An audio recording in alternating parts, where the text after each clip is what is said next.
Hello everyone, welcome to our YouTube channel Nimbus learning powered by engineers academy. आज के इस session के अंदर हम डिस्कस करने वाले हैं पावर सिस्टम के अंदर transmission and distribution of electrical power chapter में पढ़े जाने वाले एक बहुत ही इम्पॉर्टेंट और इंटरेस्टिंग टॉपिक के बारे में, जिसका नाम है फीडर एंड डिस्ट्रीब्यूटर। इस वीडियो के अंदर हम डिटेल में with the animated photos and practical example के साथ हम ये सीखने वाले हैं कि किस प्रकार इलेक्ट्रिकल पावर हमारे घर के पास स्थित किसी सब स्टेशन से हमारे घर तक पहुंचती है। तो चलिए स्टार्ट करते हैं। वीडियो को आगे देखने से पहले सेशन को लाइक ज़रूर करें, और अगर आप पहली बार इस वीडियो को देख रहे हैं, इस चैनल पर पहली बार आए हैं, तो चैनल को सब्सक्राइब ज़रूर कीजिएगा। बात करते हैं अपन सबसे पहले एक इलेक्ट्रिकल पावर डिस्ट्रीब्यूशन नेटवर्क की, कि किस प्रकार से एक इलेक्ट्रिकल पावर जो है वो हमारे डिस्ट्रीब्यूशन नेटवर्क में फ़्लो करती है। तो हमें पता है कि इलेक्ट्रिकल पावर का सबसे पहले जनरेशन जो है वो होता है। इलेक्ट्रिकल पावर जनरेट होने के बाद उस इलेक्ट्रिकल पावर को पावर स्टेशन से पावर ट्रांसफार्मर की सहायता से स्टेप अप किया जाता है, जिससे ट्रांसमिशन लाइन में होने वाले लॉसेस कम हो जाते हैं। साथ ही साथ हमें मल्टीपल एडवांटेजेस मिलते हैं, जैसे लॉसेस का कम होना, कंडक्टर का वॉल्यूम कम लगना, परसेंटेज वोल्टेज ड्रॉप का कम होना, स्टेबिलिटी का इम्प्रूव करना, वोल्टेज रेगुलेशन का डिक्रीज़ करना, ट्रांसमिशन एफिशिएंसी का इंक्रीज़ करना। ये तमाम फ़ायदे हमें होते हैं पावर ट्रांसफार्मर की सहायता से वोल्टेज को स्टेप अप करने से। स्टेप अप करने के बाद यहाँ पर प्राइमरी ट्रांसमिशन का काम होता है, जो लगभग 132 केवी से लेकर के 765 केवी की मल्टीपल ट्रांसमिशन लाइंस के थ्रू होता है। 132 केवी, 220 केवी, 400 केवी और 765 केवी। इंडिया में ये 4 ट्रांसमिशन वोल्टेज हैं जो प्राइमरी ट्रांसमिशन में काम में लिए जा रहे हैं। 765 केवी मैक्सिमम HVAC का ट्रांसमिशन वोल्टेज है जो यूज़ किया जा रहा है। तो यहाँ पर HVAC की सहायता से ये वोल्टेज लेवल, और अगर HVDC है तो 500 या 800 केवी की DC लाइन हो सकती है। ये लाइन फिर ट्रांसमिट होकर के ट्रांसमिशन के एंड में हमारे पास यहाँ अवेलेबल होता है एक ट्रांसमिशन सबस्टेशन। ये ट्रांसमिशन सबस्टेशन वोल्टेज को स्टेप डाउन करता है, और स्टेप डाउन करने के बाद यहाँ से स्टार्ट होता है सेकेंडरी ट्रांसमिशन का काम। सेकेंडरी ट्रांसमिशन का जो कार्य है ये लगभग 66 केवी के आसपास होता है। 132 केवी सेकेंडरी ट्रांसमिशन का भी वोल्टेज हो सकता है अगर प्राइमरी ट्रांसमिशन 400 या 765 केवी पे किया जाता है, क्योंकि प्राइमरी से सेकेंडरी ट्रांसफार्मर के प्राइमरी से सेकेंडरी वाइंडिंग के बीच में अगर वोल्टेज का डिफरेंस बहुत ज़्यादा होता है तो ऐसे ट्रांसफार्मर का कंस्ट्रक्शन कॉस्ट काफ़ी ज़्यादा हाई हो जाता है, जिसकी वजह से हमें प्राइमरी से सेकेंडरी में इतना डिफरेंस अलाउ नहीं किया जाता है। इसलिए अगर 132 केवी पे ट्रांसमिशन हो रहा है तो 66 इज़ ओके, 220 पे भी 66 इज़ ओके, बट 400 या 765 पे अगर करते हैं तो हम 132 केवी में सेकेंडरी ट्रांसमिशन कर सकते हैं। सेकेंडरी ट्रांसमिशन में मोस्टली वोल्टेज 66 केवी यूज़ किया जाता है। यहाँ से सप्लाई, जैसे मान लीजिए ये जनरेशन है, तो ये जनरेटिंग स्टेशन हुआ, जनरेटिंग स्टेशन से पावर स्टेशन, जनरेटिंग स्टेशन पे एक पावर स्टेशन होगा, वहाँ से पावर ट्रांसफार्मर की सहायता से स्टेप अप करने के बाद यहाँ पर प्राइमरी ट्रांसमिशन का काम हो जाता है। प्राइमरी ट्रांसमिशन का काम होने के बाद ये ट्रांसमिशन लाइंस यहाँ ट्रांसमिशन सबस्टेशन में सप्लाई लेके आती है, और यहाँ से सेकेंडरी ट्रांसमिशन का काम स्टार्ट होता है। सेकेंडरी ट्रांसमिशन सप्लाई जो लेकर के आई है, ये समझ लीजिए कि आपके सिटी में सप्लाई आ चुकी है। यहाँ पर सिटी, लार्ज सिटी मान सकते हैं अपन। ये आपका जनरेटिंग स्टेशन है, यहाँ से ट्रांसमिशन के थ्रू सप्लाई किसी बड़े शहर में आ चुकी है। अब क्या होगा, बड़े शहर में सप्लाई आने के बाद उसके नियर बाई छोटे छोटे शहर और होते हैं, तो वहाँ से सेकेंडरी ट्रांसमिशन के थ्रू स्मॉल सिटीज़ के अंदर सप्लाई पहुंचाया जाता है with the help of secondary transmission, और ये यहाँ पर सप्लाई आपके एक छोटे शहर में आ चुकी है। छोटे शहर के अंदर फिर अलग अलग कॉलोनीज़ होती हैं, तो आपके शहर के अंदर जो आपका छोटा सा कस्बा है उसके अंदर एक सब स्टेशन होता है जिसे डिस्ट्रीब्यूशन सब स्टेशन के नाम से जाना जाता है, और यहाँ से डिस्ट्रीब्यूशन का कार्य स्टार्ट होता है और इसको हम कहते हैं प्राइमरी डिस्ट्रीब्यूशन। क्या कहते हैं इसे? Primary distribution. अच्छा, एक और बात समझें आप यहाँ पर, बहुत ज़रूरी है। ये जो आपके शहर में स्थित सब स्टेशन पे सप्लाई लाई जा रही है, ये 66 या 132 kV भी हो सकता है। मैं यहाँ मेंशन कर देता हूँ 132 kV भी हो सकता है। यहाँ से सप्लाई डिस्ट्रीब्यूशन सबस्टेशन में जो आती है उससे जो प्राइमरी डिस्ट्रीब्यूशन होता है, इस वायर को हमें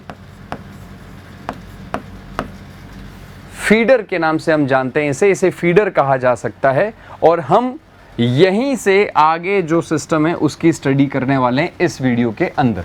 यानी कि ये सिंगल लाइन डायग्राम जो मैंने यहाँ रिप्रेजेंट किया है इस वीडियो में, हम इसे नहीं, हम फीडर एंड डिस्ट्रीब्यूटर जो कि डिस्ट्रीब्यूशन का पार्ट है उसे डिस्कस करने वाले हैं एकदम डिटेल में, कि क्या क्या कंपोनेंट होते हैं, किस प्रकार से वो डिजाइन होते हैं, इन बातों को हम डिस्कस करेंगे। तो डिस्ट्रीब्यूशन में सबसे पहले सबस्टेशन होगा। ये आपका जो सिटी का या लोकल एरिया का सबस्टेशन हो सकता है। मान लीजिए आपका शहर छोटा शहर है, वहाँ पर आबादी कम है, तो वहाँ एक सबस्टेशन होगा, वहाँ पर इनपुट 66 का आएगा और उससे जो आउटपुट निकलेगा फीडर का, ये या तो 11 kV में होगा या फिर ये 33 kV में होता है। ये 11 और 33 kV दो अलग अलग वोल्टेजेस के दो फीडर काम में लिए जा रहे हैं और ये वोल्टेज लेवल पावर पर डिपेंड करता है। इस सबस्टेशन से शहर की अलग अलग कॉलोनीज में सप्लाई जाने वाली है। तो मान लीजिए कि ये आपका मकान है रेजिडेंशियल, मान लीजिए XYZ, ये मान लीजिए कि मकान है सुमित का। तो सुमित का मकान यहाँ पर है, तो सुमित का मकान सेकेंडरी डिस्ट्रीब्यूशन के अंतर्गत आता है। सबसे पहली बात तो ये मकान किसी एक कॉलोनी में है, मान लीजिए इस कॉलोनी का नाम है प्रेम नगर।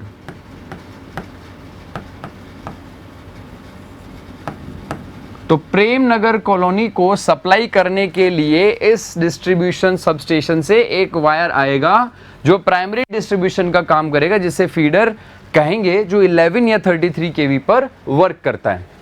तो आपके इस सबस्टेशन से मल्टीपल फीडर निकलेंगे, कोई 11 kV का होगा, कोई 33 का होगा। अच्छा, 11 kV के दो फीडर हो सकते हैं, 33 kV के दो फीडर हो सकते हैं। ये डिपेंड करता है कि किसी कॉलोनी को 11 kV सप्लाई दिया जा रहा है क्योंकि वहाँ पर मकान कम है, लोड कम है, और किसी कॉलोनी को 33 kV का सप्लाई दिया जा रहा है क्योंकि वहाँ मकान ज़्यादा है या लोड ज़्यादा है। तो मान लीजिए कि सुमित जिस कॉलोनी में रह रहा है, ये प्रेम नगर कॉलोनी में मकान की संख्या कम है, इसीलिए यहाँ पर 11 kV की सप्लाई से इसकी कॉलोनी को सप्लाई दी गई है।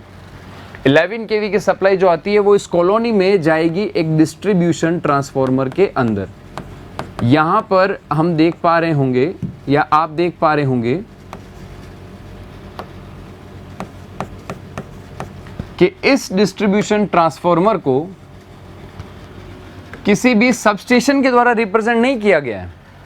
आपकी कॉलोनी के पास आपके शहर में एक बिजली घर हो सकता है, मगर उस कॉलोनी के अंदर जो सप्लाई लेके आ रहा है प्राइमरी डिस्ट्रीब्यूशन या जो फीडर है, वो सप्लाई एक ट्रांसफार्मर को लाके देता है जिसे डिस्ट्रीब्यूशन ट्रांसफार्मर कहते हैं। और ये कोई सबस्टेशन नहीं होता है, ये ट्रांसफार्मर आपके कॉलोनी के अंदर कहीं पर भी एक पोल के ऊपर हो सकता है। इस फोटो के अंदर भी आप देख पा रहे होंगे कि एक पोल के ऊपर ट्रांसफार्मर लगाया गया है। मैं प्रैक्टिकल फोटोज के माध्यम से भी आपको ये चीज समझाने वाला हूँ। अभी एनिमेटेड फोटोज से आपको सीक्वेंस समझाया जा रहा है कि किस प्रकार सेकेंडरी डिस्ट्रीब्यूशन होता है और हमारे पावर सिस्टम के सिंगल लाइन डायग्राम में सेकेंडरी डिस्ट्रीब्यूशन किस सेगमेंट के अंदर है या प्राइमरी डिस्ट्रीब्यूशन किस सेगमेंट के अंदर है, हम ये पढ़ रहे हैं। फिर इसके बाद में इसके फीचर्स के बारे में हम डिस्कस करेंगे।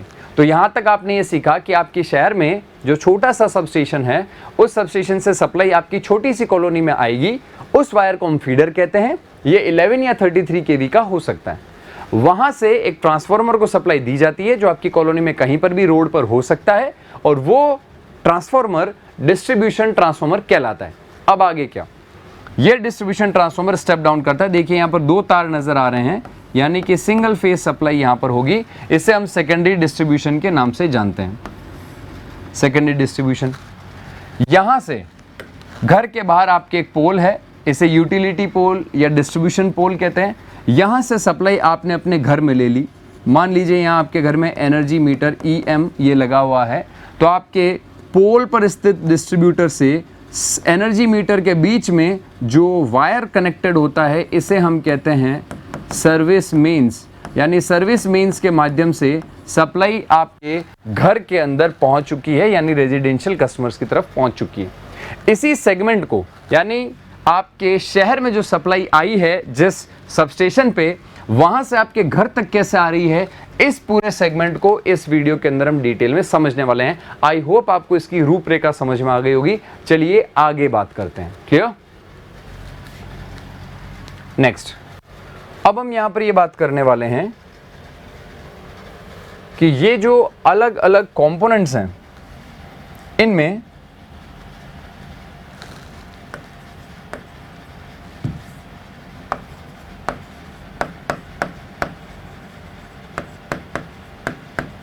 क्या क्या चीजें होती हैं उनके बारे में हम डिस्कस करते हैं। कंपोनेंट्स, किसके कंपोनेंट्स? डिस्ट्रीब्यूशन के कंपोनेंट्स। इसके अंदर सबसे पहला जो कंपोनेंट है वो आता है फीडर। तो let's talk about feeder. Feeder के लिए यहां पर मैं आप लोगों को 5 पॉइंट्स जो हैं वो एक्सप्लेन करने वाला हूं।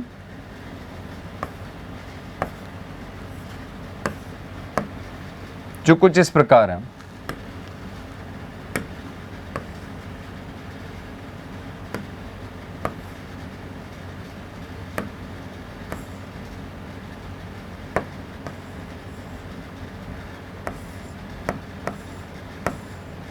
पांच पॉइंट हम डिस्कस करने वाले हैं, किसके लिए? फीडर के लिए।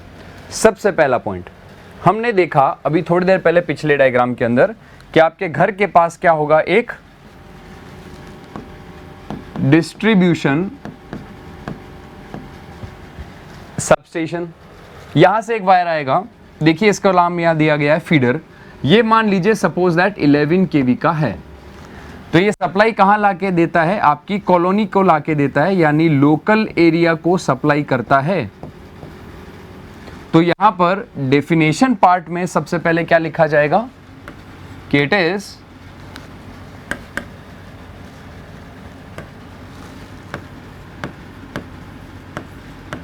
connected between substation to the local area। किसके बीच कनेक्टेड होता है? सबस्टेशन से उस लोकल एरिया के बीच कनेक्टेड होता है जो सबस्टेशन द्वारा सप्लाई किया जा रहा है। या फिर हम ये भी कह सकते हैं लोकल एरिया, और we can say distribution transformer. तो आपके कॉलोनी के अंदर ट्रांसफॉर्मर जो है उसको सप्लाई कौन लाके देता है? फीडर लाके देता है। सेकंड नंबर पॉइंट, यहां आप देख पा रहे होंगे इस डायग्राम में, इसकी मोटाई, एक डिस्ट्रीब्यूटर की मोटाई कम है, सर्विस मेंस की मोटाई और कम है, मगर फीडर की मोटाई काफी ज्यादा है। ऐसा क्यों? ऐसा इसलिए कि इस कॉलोनी को सप्लाई की जाने वाली टोटल करंट इस वायर में फ्लो कर रही है, फॉर एग्जाम्पल 100 एम्पियर। ये 100 एम्पियर आपकी कॉलोनी में आगे जाकर के, यहां तो एक ही डिस्ट्रीब्यूटर बनाया गया है, ऐसे मल्टीपल डिस्ट्रीब्यूटर हो सकते हैं। गली नंबर 1 में R फेज से सप्लाई हो रही है, गली नंबर 2 में Y फेज से हो रही है, गली नंबर 3 में B फेज से हो रही है, तो वो करंट आगे जाकर के 3 टुकड़ों में बढ़ जाती है। तो मान लीजिए आपने R फेज को सप्लाई दी 100 एम्पियर की, तो 3 गलियों में 3 नेटवर्क आपने डिस्ट्रीब्यूट किए, तो तीनों में करंट 3-3 पार्ट से डिवाइड हो जाएगी। तो फॉर एग्जाम्पल 90 एम्पियर का करंट आप देते, R, Y और B के अंदर इंडिविजुअल 90-90-90 है, तो R फेज 3 टुकड़ों में, Y 3 टुकड़ों में और B 3 टुकड़ों में टूट गया। तो RYB का एक सर्किट गली नंबर 1, RYB का एक सर्किट गली नंबर 2 और RYB का एक सर्किट गली नंबर 3 में चला गया। तो एक वायर में उपस्थित 90 एम्पियर करंट 3 गलियों में 3 वायर में जब कन्वर्ट होगा तो 30-30 एम्पियर का करंट, फॉर एग्जाम्पल अगर लोड बैलेंस्ड है तो 30-30 एम्पियर का डिस्ट्रीब्यूट हो गया। फिर हर एक गली के अंदर 10-10 मकान हैं, तो गली नंबर 1 में 10 मकान है तो एक मकान में 3 एम्पियर की करंट। अगर सारे मकान एक जैसे हैं और सभी मकानों में करंट एक समान फ्लो करेगा, क्योंकि सबके मकानों का लोड अगर एक समान है, मैं आपको समझाने के पर्पज से एग्जांपल ले रहा हूं, मगर प्रैक्टिकली क्या होता है, हर फेज में करंट अलग होती है, हर घर में करंट अलग होती है, क्योंकि जिस गली के अंदर आर फेज सप्लाई कर रहा है और जिस गली में वाई फेज सप्लाई कर रहा है उसमें लोड सेम हो, ऐसा प्रैक्टिकली बिल्कुल भी जरूरी नहीं है। आपको समझाने के पर्पज से मैंने सारा लोड बैलेंस लिया है और सब लोड को बराबर पार्ट में बांटा है, ताकि आप ये समझ सकें कि एक फीडर के अंदर 100 एम्पियर करंट फ्लो कर रही है तो आगे जाकर के डिस्ट्रीब्यूटर के अंदर वो करंट 50-50 एम्पियर के टुकड़ों में बढ़ सकती है, और वही 50-50 एम्पियर की करंट आगे जाकर के 25-25 एम्पियर के 2 सर्विस मेंस में भी कन्वर्ट हो सकती है। तो सबसे ज्यादा करंट कहां फ्लो कर रहा है, फीडर में करंट फ्लो कर रहा है सबसे ज्यादा। तो 2 नंबर पॉइंट यहां पर हमारे पास आ गया, मैक्सिमम क्रॉस सेक्शनल एरिया, यानी एक फीडर का क्रॉस सेक्शन एरिया हाईएस्ट होता है। सबसे मोटा वायर डिस्ट्रीब्यूशन नेटवर्क में फीडर का होगा जो आपकी कॉलोनी को सप्लाई दे रहा है। इसके बाद बात करें नेक्स्ट तीसरा पॉइंट, तो ये काफी इंपॉर्टेंट है, जेईएन के अंदर बहुत ज्यादा पूछा जाने वाला सवाल है। डिजाइन बाय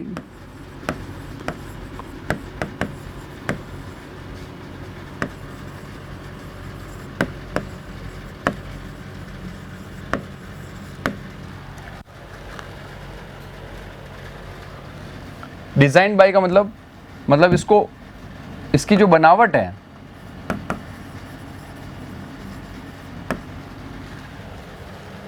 इसकी जो बनावट है वो करंट कैरिंग कैपेसिटी के अकॉर्डिंग डिजाइन की गई है।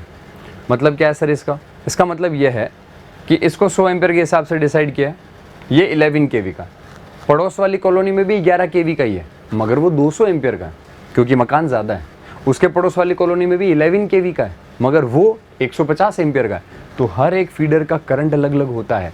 इसका मतलब एक फीडर को जो डिज़ाइन किया जाता है वो करंट कैरिंग कैपेसिटी के अकॉर्डिंग डिज़ाइन किया जाता है, और ये बहुत ज़्यादा महत्वपूर्ण पॉइंट है, ये इंपॉर्टेंट पॉइंट है, आपको पता होना चाहिए कि एक फीडर को करंट की रेटिंग के अकॉर्डिंग डिसाइड किया जाता है कि इस कॉलोनी में 200 एम्पियर का फीडर जाएगा, उस कॉलोनी में 300 एम्पियर का फीडर जाएगा।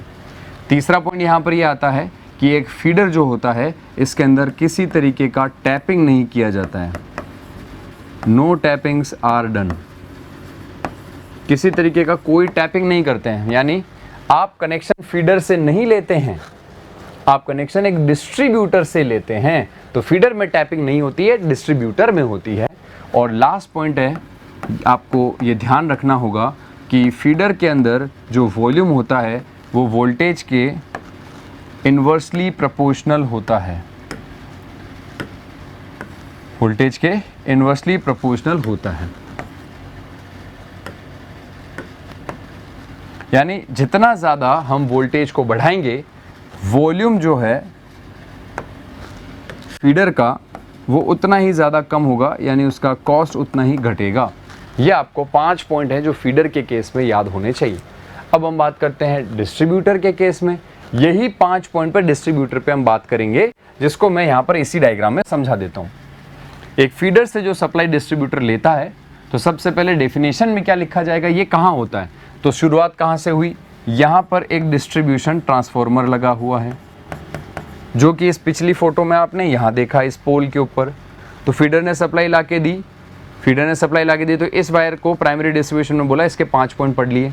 अब यहाँ से हमारे घर तक जो सप्लाई दे रहा है ये है सेकेंडरी डिस्ट्रीब्यूशन यानी डिस्ट्रीब्यूटर, इसके बारे में हमें 5 पॉइंट पढ़ने हैं। तो पहला पॉइंट कहाँ कनेक्टेड होता है, डिस्ट्रीब्यूशन ट्रांसफॉर्मर से हमारे घर के बीच में कनेक्टेड होता है, सिंपल सी बात है। So it is connected between what, next slide के अंदर अपन लिख लेते हैं इसको,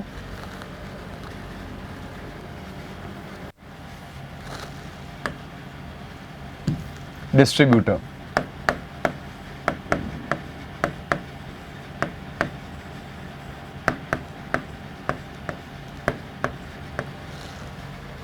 पहला पॉइंट क्या हो जाएगा, पहला पॉइंट इसका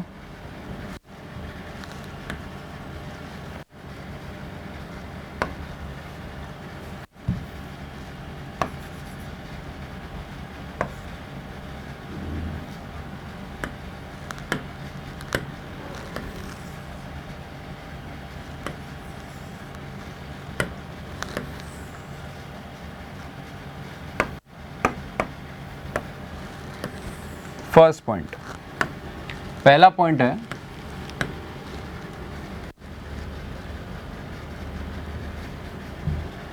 connected between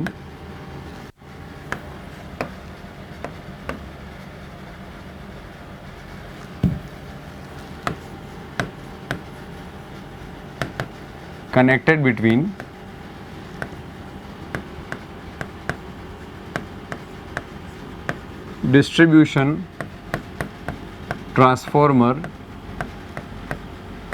to the consumer terminal. Second point हमने यहां क्या लिखा था, मैक्सिमम क्रॉस सेक्शनल एरिया। क्यों? क्योंकि इसमें करंट हाईएस्ट होती है, मगर यहां पर करंट हाईएस्ट नहीं होती है, इसलिए ये पॉइंट यहां नहीं आएगा। Design by current carrying capacity, तो एक डिस्ट्रीब्यूशन को किसके अकॉर्डिंग डिजाइन किया जाए। अब देखिए, आपका ये घर मान लीजिए सुमित का है, ठीक है। मान लीजिए ये घर सुमित का है, ये घर रवि का है और ये घर अंकित का है। तो सुमित, रवि और अंकित तीनों के घर में डिफरेंस हो सकता है। फॉर एग्जांपल सुमित का घर जो है वो 2 BHK का है, रवि डॉक्टर है, बड़ा आदमी है, इसका घर 4 BHK का है, और अंकित जो है वो 2 BHK और 4 BHK के बीच के अंदर 3 BHK का है। अब यहाँ पर इन तीनों के मकानों में लोड अलग अलग होगा, लाइट्स अलग अलग होंगी, पंखे अलग अलग होंगे, AC अलग अलग होंगी, कंपनी अलग अलग होंगी, मगर एक चीज़ है जो तीनों के घर में सेम है, और वो ये कि तीनों दोस्त हैं। नहीं, दोस्त तो हैं ही, अच्छे बहुत मित्र हैं, मगर एक चीज़ और यहाँ पर सिमिलर ये होगी कि तीनों के घर में ही सिंगल फेज सप्लाई अगर आएगी तो 230 वोल्ट तीनों के घरों को चाहिए।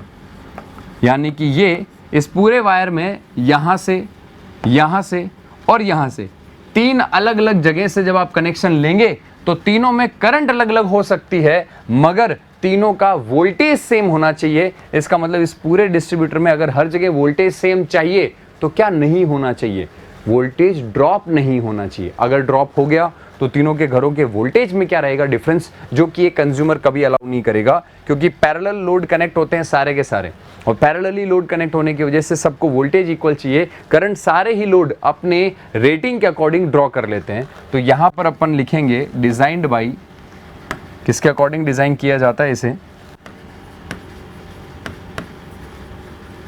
Designed by voltage drop characteristics. अच्छा, एक चीज आपने और देखी यहां पर कि हमने यहां डिस्ट्रीब्यूटर से अलग अलग घरों को कनेक्शन दिया है, यानी टैपिंग किया गया है। इसका मतलब ये हुआ कि यहां पर हम लिखेंगे वेरियस टैपिंग्स आर डन। इसमें अलग अलग जगहों पे अलग अलग टैपिंग की जाती है। अच्छा, एक और चीज़ जो यहीं से निकलती है, अगर आप इसे वोल्टेज ड्रॉप के अकॉर्डिंग डिज़ाइन करना चाहते हैं, वोल्टेज ड्रॉप की कैरेक्टरिस्टिक्स के अकॉर्डिंग डिज़ाइन करना चाहते हैं, इसका मतलब यह है कि आप चाहते हैं कि इसमें वोल्टेज ड्रॉप कम से कम हो, तो फिर कोई नियम भी होने चाहिए जो ये निर्धारित करते हैं कि इससे ज़्यादा ड्रॉप नहीं होना चाहिए, वरना कंज्यूमर को प्रॉब्लम होगी। जी हाँ, ये एक IE रूल है जो ये कहता है परमिसिबल वोल्टेज रेगुलेशन ±5 से 6% ही हो सकता है। वोल्टेज रेगुलेशन वोल्टेज के वेरिएशन को शो करता है। तो कंज्यूमर के टर्मिनल पर डिस्ट्रीब्यूशन के अंदर 5 से 6% से ज़्यादा वोल्टेज का फ्लक्चुएशन अलाउ नहीं किया गया है। और लास्ट पॉइंट जो इसके लिए लिखा कि वॉल्यूम प्रोपोर्शनल टू 1/V, एक डिस्ट्रीब्यूटर के लिए वॉल्यूम जो है वो 1/V² के इन्वर्सली प्रोपोर्शनल होता है।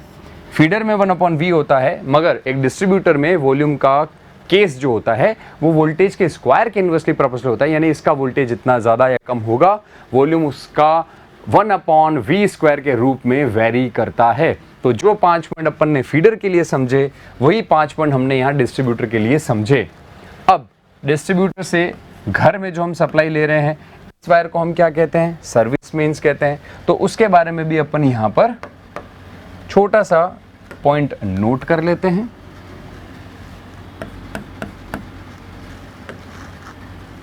Service means. तो डायग्राम के अकॉर्डिंग आप देखेंगे कहां पर कनेक्टेड होता है ये, it is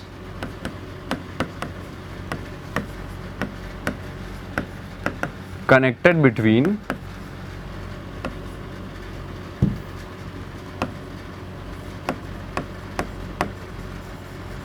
consumer terminal to the energy meter। Consumer के टर्मिनल से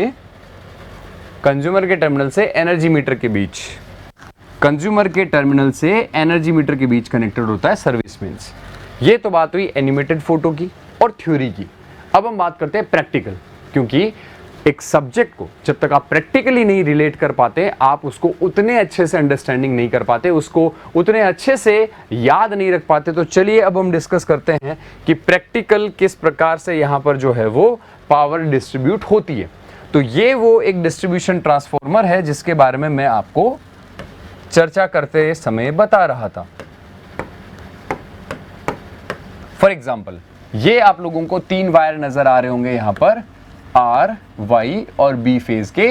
ये हैं आपके फीडर। ये फीडर कहां से आ रहे हैं? From near by distribution substation. तो ये जो डिस्ट्रीब्यूशन सबस्टेशन का फोटो हमने यहां पर कंसिडर किया, यहां से आपके गांव में सप्लाई आई 11 केवी की। ये देखिए वो सप्लाई आ गई, 11 केवी का वायर आपके गांव में आ गया।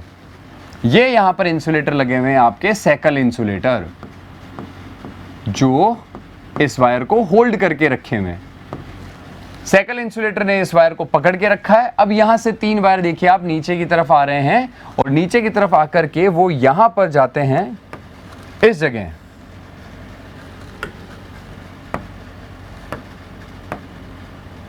इसको कहा जाता है ओपन टाइप फ्यूज, जो कि स्विच गियर एंड प्रोटेक्शन में पढ़ा जाता है। स्विच गियर एंड प्रोटेक्शन के अंदर आप लोगों को अलग अलग तरीके के फ्यूज पढ़ाए जाते हैं। ये वो ओपन टाइप फ्यूज है, बहुत पतले पतले से तार आपको यहाँ पर नजर आएंगे इस जगह पर, जो हाई वोल्टेज साइड में जुड़े होते हैं। क्यों? क्योंकि हाई वोल्टेज साइड करंट का मान कम रहता है, तो फ्यूज इजीली ऑपरेट हो पाएगा। यहाँ पर बात करें, यहाँ पर ओपन टाइप फ्यूज के बाद क्या हुआ, तो वो सप्लाई चली गई ट्रांसफॉर्मर के अंदर। तो ये ट्रांसफॉर्मर कौन सा है साहब? ये है आपका डिस्ट्रीब्यूशन ट्रांसफॉर्मर। ये नीचे लिखा है विलेज डिस्ट्रीब्यूशन ट्रांसफॉर्मर। अब ये डिस्ट्रीब्यूशन ट्रांसफॉर्मर स्टेप डाउन करेगा। स्टेप डाउन करके मैंने क्या कहा था, एक फीडर से मल्टीपल डिस्ट्रीब्यूशन सर्किट्स निकल सकते हैं। देखिए यहाँ पे आर, वाई, बी और एक न्यूट्रल, यानी कि 3 फेज 4 वायर सिस्टम का यूज किया गया है पावर के डिस्ट्रीब्यूशन के लिए। साथ ही साथ आपको यह भी पता होना चाहिए कि इस डिस्ट्रीब्यूशन ट्रांसफॉर्मर का कनेक्शन डेल्टा स्टार होता है। ये बहुत इंपॉर्टेंट पॉइंट है, क्वेश्चन भी आता है यहाँ पर एग्जाम में। स्टार इसलिए क्योंकि मुझे 3 फेज के साथ साथ एक न्यूट्रल भी चाहिए होता है, ताकि मैं, ये देखिए फेज और न्यूट्रल, यानी कि सिंगल फेज कंज्यूमर को सप्लाई दी जा रही। तो देखो, एक फेज और न्यूट्रल इधर चला गया तो डिस्ट्रीब्यूशन का एक टुकड़ा ये हो गया, एक आर, वाई, बी और न्यूट्रल इधर चला गया, एक टुकड़ा ये हो गया। अब एक और देखिए, पीछे की तरफ नजर आ रहा होगा यहां पर आपको, ये देखो आर, ये यहां पे देखिए आर, वाई, बी और न्यूट्रल, ये 4 वायर पीछे की तरफ जाते हुए नजर आ रहे हैं। ये एक दूसरा डिस्ट्रीब्यूशन नेटवर्क हो गया, आर, ये पीछे की तरफ R, Y, B and neutral, यानी कि 3 फेज 4 वायर सिस्टम। इसीलिए आप देख पा रहे होंगे कि ये वायर ज्यादा मोटे हैं, क्योंकि ये सर्किट आगे जाके 1, 2 और 3 पार्ट में बंटने वाला है, यानी करंट 3 टुकड़ों में बंट जाती है। इसीलिए इसका क्रॉस सेक्शन एरिया मैक्सिमम होता है। यहाँ टैपिंग नहीं करी जाती है, सबस्टेशन से कॉलोनी या गांव के बीच में जुड़ा हुआ होता है, और यहाँ पर इसकी डिजाइनिंग करंट कैरिंग कैपेसिटी के हिसाब से होती है, और वॉल्यूम 1/V होता है। 5 पॉइंट आई होप आपको क्लियर होंगे। डिस्ट्रीब्यूशन की बात करें तो आपके कॉलोनी में रखे हुए डिस्ट्रीब्यूशन ट्रांसफार्मर से घर के बीच में ये जुड़ा हुआ होता है। इसमें अलग अलग जगह टैपिंग की जाएगी क्योंकि हम कनेक्शन यहीं से लेते हैं। इसमें वोल्टेज सब घरों को सेम मिलना चाहिए, इसलिए इसको वोल्टेज ड्रॉप की कैरेक्टरिस्टिक्स के अकॉर्डिंग डिजाइन किया जाता है। मैक्सिमम 5 से 6% हो सकता है और वॉल्यूम 1/V² होता है। तो ये एक प्रैक्टिकल रिप्रेजेंटेशन है हमारे डिस्ट्रीब्यूशन सिस्टम का। आपको ये वायर दिख रहा होगा, जिससे इस पोल को पकड़ करके जमीन में गाड़ा गया है ताकि ये गिर ना जाए। इस वायर को हम स्टे वायर कहते हैं। इसी प्रकार के बेहतरीन कॉन्सेप्ट्स और भी जानने के लिए आप ज्वाइन कर सकते हैं निम्बस लर्निंग के पेड क्लासेस को भी। निम्बस लर्निंग यूट्यूब चैनल को सब्सक्राइब करके इस प्रकार के और भी वीडियोस जो हैं वो आप देख सकते हैं।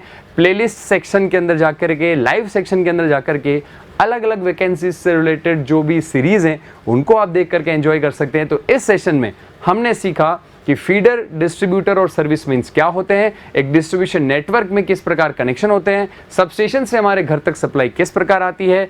चलिए अगले वीडियो में कुछ और इसी प्रकार के इंटरेस्टिंग टॉपिक की बात करेंगे। आज के लिए इतना ही। I am Sumit Dadhich, signing off on the behalf of Nimbus learning powered by engineers academy.